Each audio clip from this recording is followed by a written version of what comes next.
ឧទាហរណ៍ថាខ្ញុំមានរូបហ្នឹងមានមុនអញ្ចឹងយើងអាចចុចលើហ្នឹងមកគឺវាបាត់ហើយមុនណាទស្សនៈអ្នកទាំងអស់គ្នានេះគឺជាវីដេអូទី2ដែលយើងបន្ត start ពី Basic Photoshop អញ្ចឹងវីដេអូទី2នេះ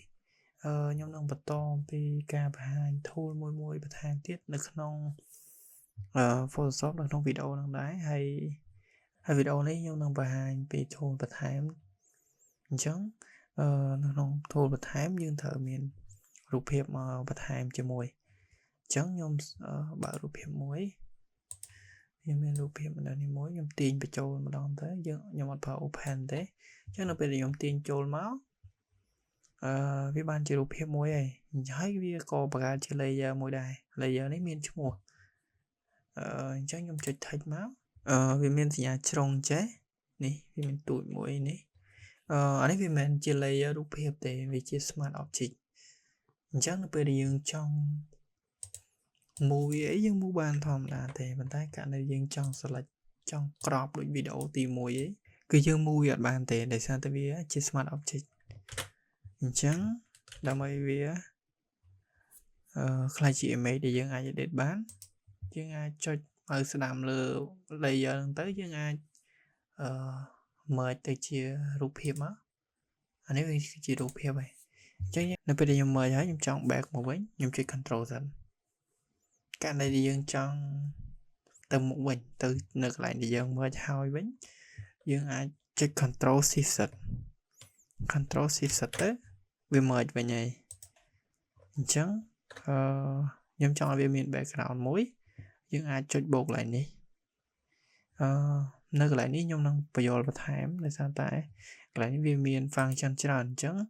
យើងអត់ទាន់យល់ពី tool នេះយើងមកយល់ពីកន្លែងនេះក៏យើងទៅអត់រួចដែរអញ្ចឹងយើងអាចយល់ពីកន្លែងនេះសិនអញ្ចឹងកន្លែងណាដែលត្រូវប្រើខ្ញុំប្រាប់បន្តិចទៅកន្លែងនេះគឺជាកន្លែង create layer អញ្ចឹងចុចបូកមួយមកអញ្ចឹងយើងចាក់ពណ៌វាយើងចង់ចាក់ពណ៌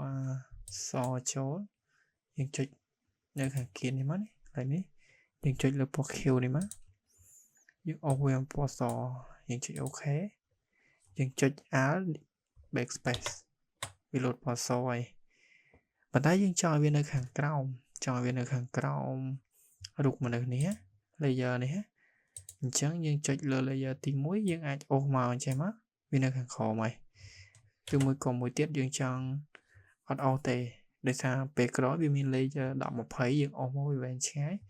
អញ្ចឹងយើងអាចចុច control shift ហើយសញ្ញាគ្នាបើកគ្នាបិទទៅបើសិនជាគ្នាបើកគឺវាលោតមកក្រោមហើយបើគ្នាបិទវាលោតទៅលើអញ្ចឹងខ្ញុំយកគ្នាបើកទៅវាលោតមកក្រោមហើយឥឡូវយើងបន្តមក tool វិញនៅពេលដែលយើងចូលមកប្រើ tool យើងមាន laser tool កន្លែងនេះយើងអាច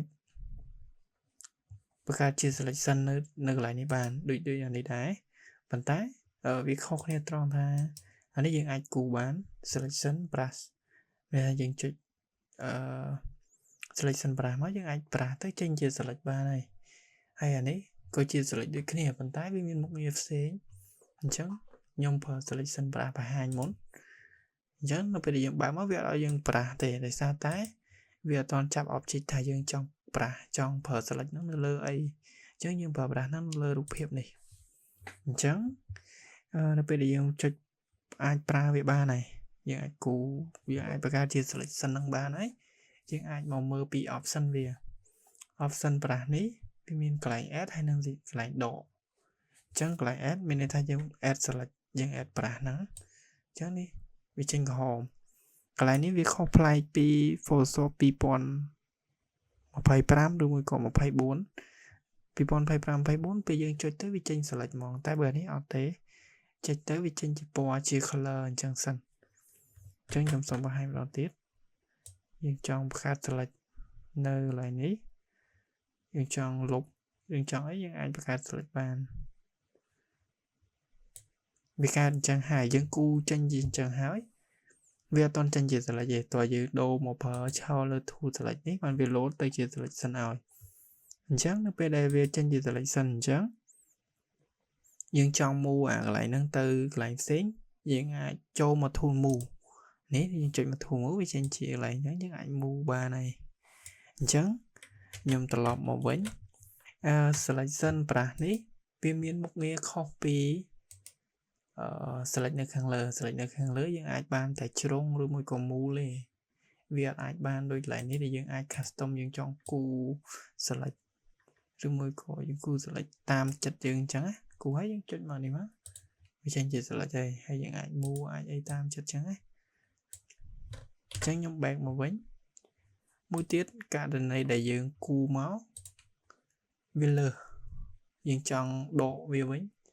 យើងចូលមកកន្លែង select នឹងដែរនេះយើងចុចដកមកយើងមកឈរលើកន្លែង option ដកវិញយើងដកមកយើងដកកន្លែងនេះយើងចង់ដកមកយើងឈរលើ tool select ទៅ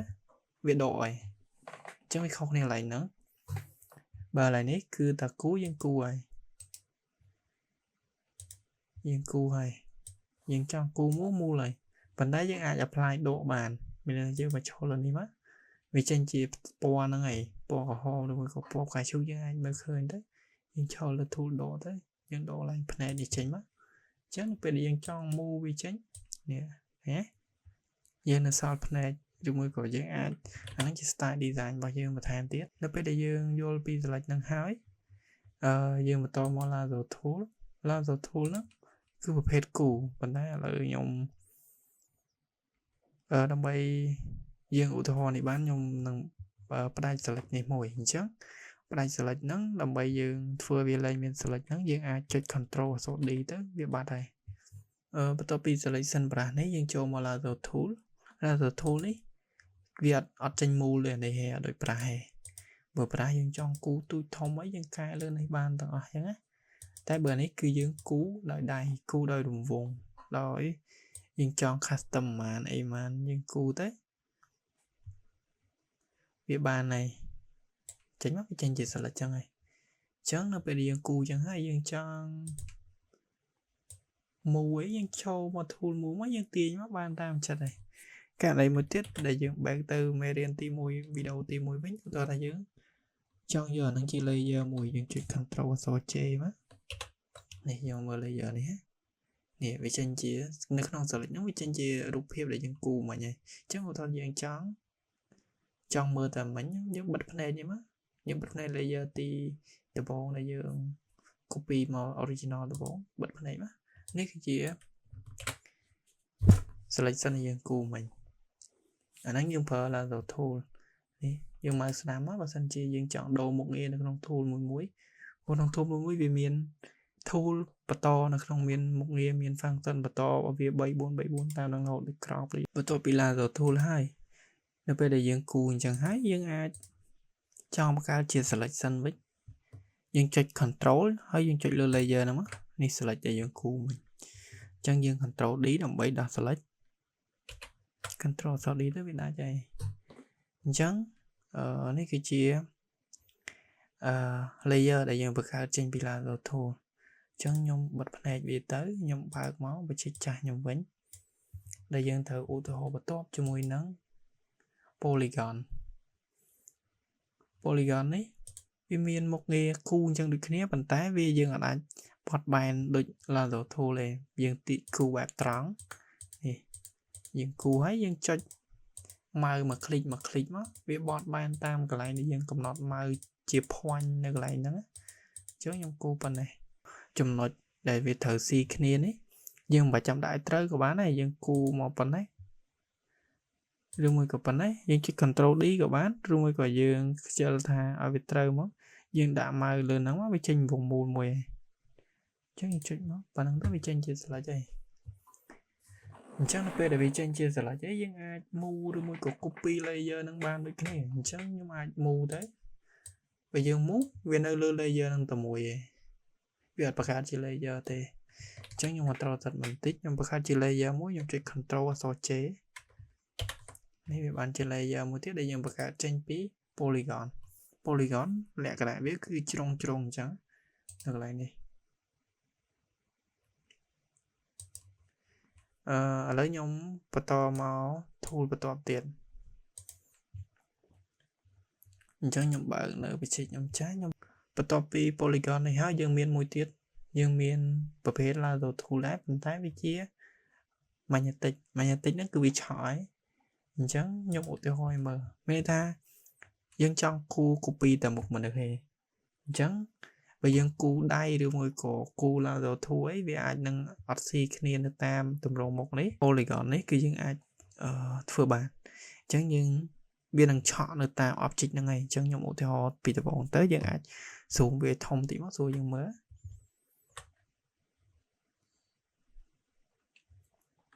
អញ្ចឹងយើង start ពីកន្លែងធំកនេះទៅមានន័យថាយើងចង់ប្រើយក object ហ្នឹងទៅកន្លែងកឯងអញ្ចឹងយើងគ្រាន់តែ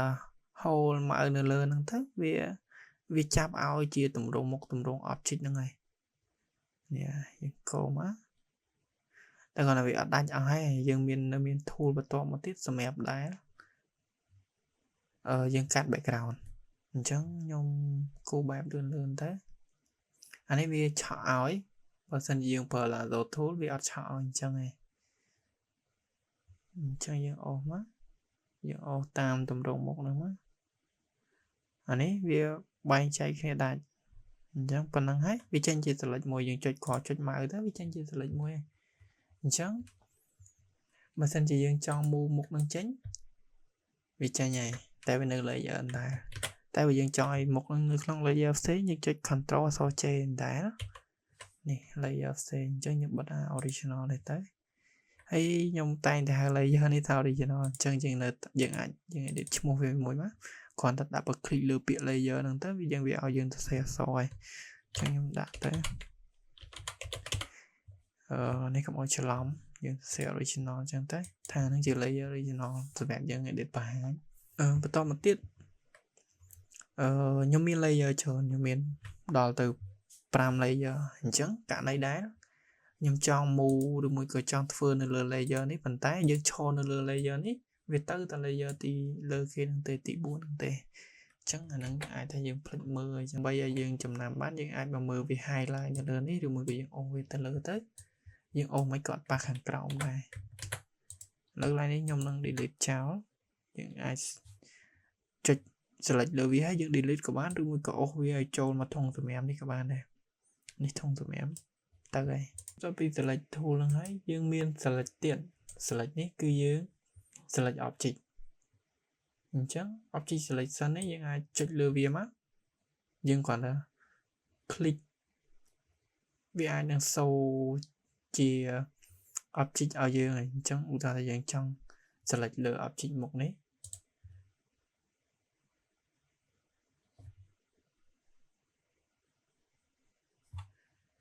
អានេះវាអាចសូវា select បានសក់ហើយអញ្ចឹងបើយើងចង់បន្ថែម select នឹងទៀតយើងចុចបូកមកចុចលើមុខនេះទៀតអញ្ចឹងវា select បានមុខទៀតហើយប៉ុន្តែវាមក deselect នៅសក់នេះអញ្ចឹងដើម្បីឲ្យយើងអាច add បន្ថែមពីលើនឹងបានយើងមកមើលនៅកន្លែងនេះកន្លែង option យើងធ្វើប្រើ add selection បើកន្លែងនេះគឺបានតែមួយឯងអញ្ចឹងតើយើងប្រើកន្លែង option add selection នេះបានយើង add បន្ថែមពីលើនឹងបានទៀតណានេះនៅពេលដែលខ្ញុំចុចទៅបានអញ្ចឹងណាអញ្ចឹងកន្លែងនេះគឺយើង add ដែរអានេះវាធ្វើការ run ពី speed របស់ computer យើងបើយើង slow វានឹងយូរបើអត់ slow វានឹងលឿនខ្ញុំបាន select object នឹងហើយនៅពេលខ្ញុំ select object នឹងហើយខ្ញុំចង់ move វានៅពេលដែលខ្ញុំចង់ move វាមានន័យថា object ហ្នឹងគឺយើងអាច control បានហើយវាចេញជារូបមនុស្សហើយយើងមិនបាច់ចាំអង្គុយកាត់អង្គុយ AU អញ្ចឹងណាអញ្ចឹងបើសិនជាខ្ញុំ move វាខ្ញុំចូលមក tool មួយខ្ញុំ move បានធម្មតាករណីដែលខ្ញុំចង់ចេញជា layer មួយទៀតយើងចុច control J ដែលខ្ញុំបង្ហាញគ្រប់វីដេអូហើយព្រោះយើងប្រើ shortcut ទៅវាលឿនខ្ញុំបិទផ្នែក original ទៅវាចេញមកជារូបផ្ទៃ background ពណ៌សឬមួយក៏យើងចង់ដូរ background យើងអាចដូរបាន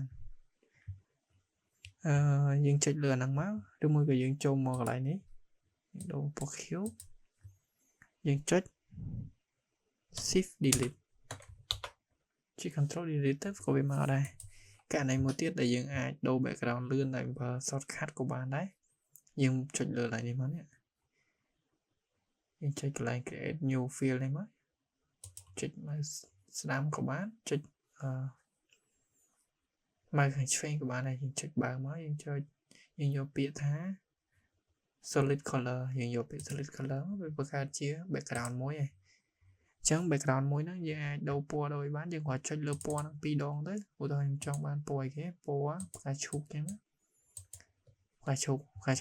វានៅលើគេវាជា layer នៅលើគេអញ្ចឹងយើងត្រូវអូសវាមកក្រោមនេះវានៅក្រោមហើយ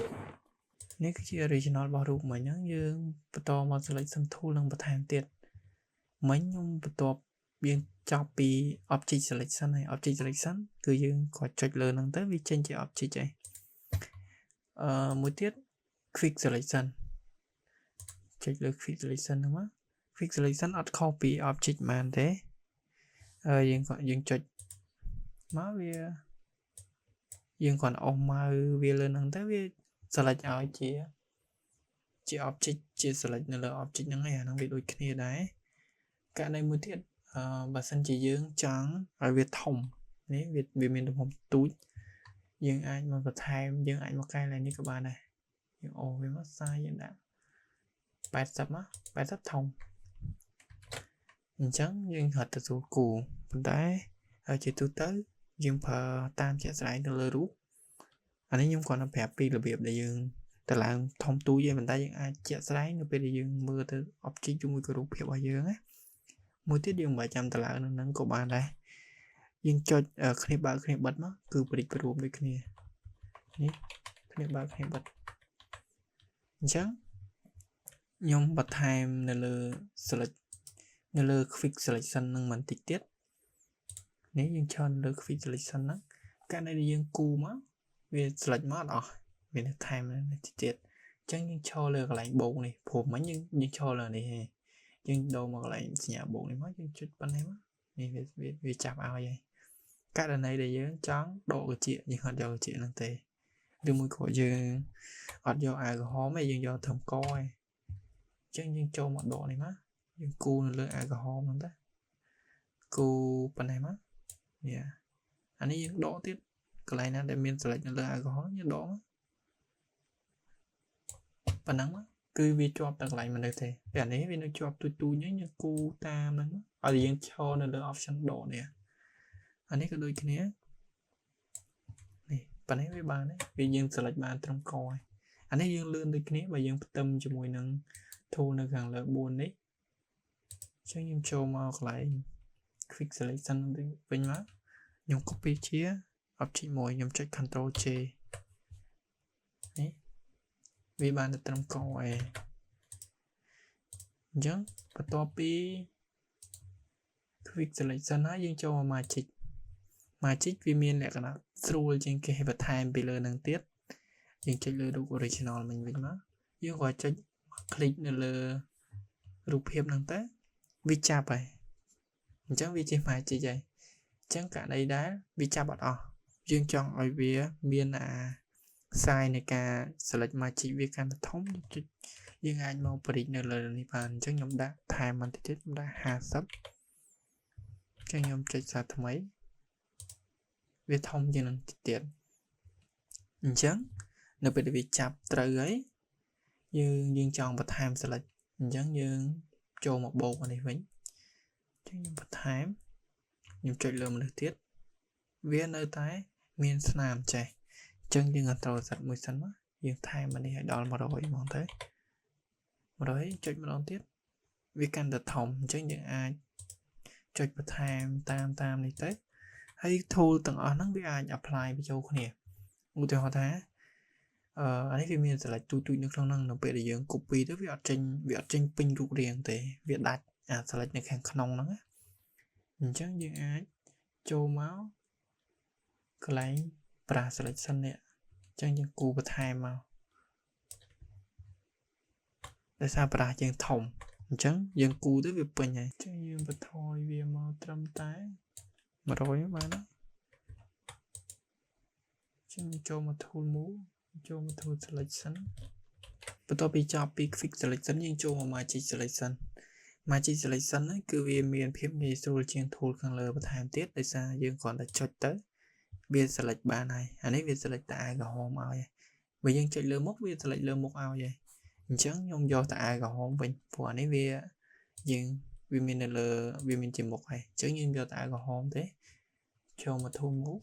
nhung trích control chế chẳng sự mẹ bảo chị đấy vì dân chập mà do tại gò home thì chẳng như ọt bảo bà để từ remove của cu du về bàn tay nó bị ọt tạt thì buồn là để dân chọn ở thôn mùi remove có option dân cắt background từ sát dân thở phở pan thu này chẳng pan thu nó nhung nâng vật tham được trong video vật tổ tiệt nơi thu này vì miền crop nhưng mà ví dụ video tìm mùi khá chẳng crop cứ dân crop rụp hiệp tôi thông và chỉ bao nhiêu tôi thông nó cứ nơi crop nó ngày chẳng như bạn mà vĩnh nhưng mà xem thế chẳng crop đấy vì miền thu lên nó bay tiệt buồn tiệt bản té chết là những prá cứ những prá được crop bằng mùi thì phải khác những prá thì những chỗ một con nọt sai này không mấy sai nhé những chỗ mấy những chỗ sai thế cứ những miền sai cho ba luôn cho những prá crop về content nó với nhưng phải cho bị thu crop ấy những to máu thu và to tiết những miền frame thu bên này frame thu tam chạy tay cái những ở toàn prá thì chẳng những ai và to màu lại eyedropper này cứ chỉ thu từ mẹ dân chùm lon bó chẳng nhung xong bây giờ bị khang lứa để dân thử phải chạy slide ưu tiên họ thay nhung trong ban background bó lương này chẳng dân chụp lại nâng máu nhưng họ chụp bó lương đấy bó lương này bị lột màu lại này nè riêng mỗi có dân miền option này bị lột màu này tiện chẳng nhung trong đồ bó này tới chỉ bó lương nhung chụp áo hay delete vì lột nó bó lương này tôi nhung bật phần này chẳng này tới có background nhung nơi po lương này để sai po này cứ nhung chùm lon này hay chùm lon nó dương mền chùm lon mẹ ta đâu po môi nó ngay dương chùm lon mất đâu bây dương mưa đi theo dương mưa color code bằng po nó ta color code để kê chẳng dương miên tặng chẳng cả đây thì dương tròn chùm lon hay dương ai chùm lon ban people chẳng những bảo phần này mình nói dương do po ho môi tiệt chẳng bò ho dương ai đồ mất là mất dương do mất dương mà drop po ho bất to bây giờ chấm lon hay eyedropper nó có bên miền color sample thu lại mình thấy chạy thay dương ở sơ pra thì chẳng những ai bất to màu thu bất to tiết của những cắt tới nó về làm video bất to tiết nhưng năng ưu tiên họ ở đi theo trên nó được môi không về là những anh bỏ tới những ai si chấm đời nó lừa thu lắm căng chiên ở nhóm và 20 ngôi chạy chẳng những bắt đầu một tool bắt đầu tiết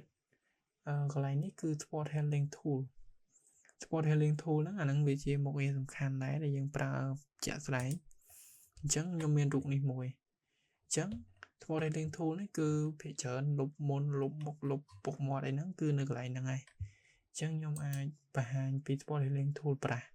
pra nó cứ dương chơi là pra nó máu dương trong bị bùm tôi thống như per clip bật được cái này cái bật cho nó lên trong để thông ưu tiên họ là nhóm miền đục nó miền món chứ những ai chơi lên nó cứ bị bà đây món nào liên thu này những ai ưu tiên họ chỉ rằng cho nhóm rồi rút mùi tiết mà bật hàm là mấy rồi thì họ nhóm copy về bạn ấy màu trắng nếu bây giờ nhóm đã mất về tu cho nhóm trong bật đi những ai chơi đạo ở việt thờ lại này mới bởi tôi thông tam nước ban tặng chẳng bây giờ cho ai vía công ty chuyên tới làm chuyện chọn bởi trái vì người ta tiếp đi chơi nếu vì người ta lấy nhưng phải làm mai quá nhưng chơi ok anh ấy vì chỉ lấy giờ cho những anh edit lên nước bàn chẳng nước lại tìm muối nhưng mà hai màn tỷ đá mình của mình rụng mình đi chia con miền môn chẳng như ai để lấy tới bạn môn này nè con miền môn chẳng như để lấy tới bạn môn này chẳng như bật to máu cái này mình tích chết ra đây là nếu dân chọn ở việc bạn dân chọn lục vía dân bỏ bật kia bật ở việc phần năng trách lỡ vía mỗi thứ việc ba đây vì trên dịp tay so thò mà ai chẳng nhung control giật mà quên dân máu remove tool đi về miền là lỡ bị bọn phay của môi ấy bọn cả bị bọn phay phám về toàn miền thế chương trình ai chọnលើនឹងទៅវាថាកន្លែងហ្នឹងគឺវា remove ហើយប៉ុន្តែវាអាច run រៀងយូរព្រោះវា apply ជាមួយនឹង AI បន្ទាប់ពីយើងចប់ពី sport healing tool នេះប្រាស់នេះមកយើងអាចមកមើលកន្លែងនេះ remove ប្រាស់ remove tool វាអត់ខុសពីកន្លែងនេះទេប៉ុន្តែremove tool នេះវា apply ជាមួយនឹង AI អញ្ចឹងវាអាចមានភាពងាយស្រួលខ្លាំងជាងទី1អញ្ចឹងយើងគាត់ចុចមកវា delete ហើយបន្ទាប់ពី remove tool ហើយយើងចូលមក patch tool នេះគឺយើងអត់ចុចចឹងទេគឺយើងត្រូវគូហើយយើង select លើហ្នឹងឧទាហរណ៍ថាខ្ញុំ select លើនេះកន្លែងនេះខ្ញុំអត់ចង់ឲ្យឃើញមកផ្ទាំងហ្នឹងហ្មងទៅខ្ញុំគូអញ្ចឹងហ្មងយើងមិនបាច់ចាំគូឲ្យគៀកពេកក៏បានយើងគូឲ្យឆ្ងាយអូសវាមកនេះយើងចុច Ctrl D ដើម្បីដាក់ select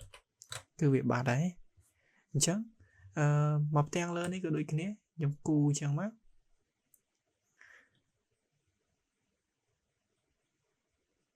ខ្ញុំគូអញ្ចឹងហើយខ្ញុំអូសវាមកក្រោមមកនេះវាបាត់ហើយកាលដែលយើងគូហើយវាមានស្នាមចេះទៀតអញ្ចឹងយើងអាចប្រើ tool នៅខាងលើនេះវិញយើងអូសមកនេះវាបាត់ស្នាមហ្នឹងហើយកន្លែងនេះអញ្ចឹងសម្រាប់វីដេអូហ្នឹងគឺយើងបង្ហាញតាម tool ប៉ុណ្ណឹងហើយវីដេអូបន្ទាប់យើងនឹងបង្ហាញពី tool បន្ថែមនៅលើហ្នឹងទៀតហើយអាចថា2ទៅ3វីដេអូទៀតយើងនឹងធ្វើបញ្ជីឬមួយក៏ធ្វើជា poster ដែលយើងត្រូវយក tool ទាំងអស់ហ្នឹងមក apply ចូលគ្នាហើយសម្រាប់វីដេអូហ្នឹងគឺមានតែប៉ុណ្ណឹងជួបគ្នានៅវីដេអូទី3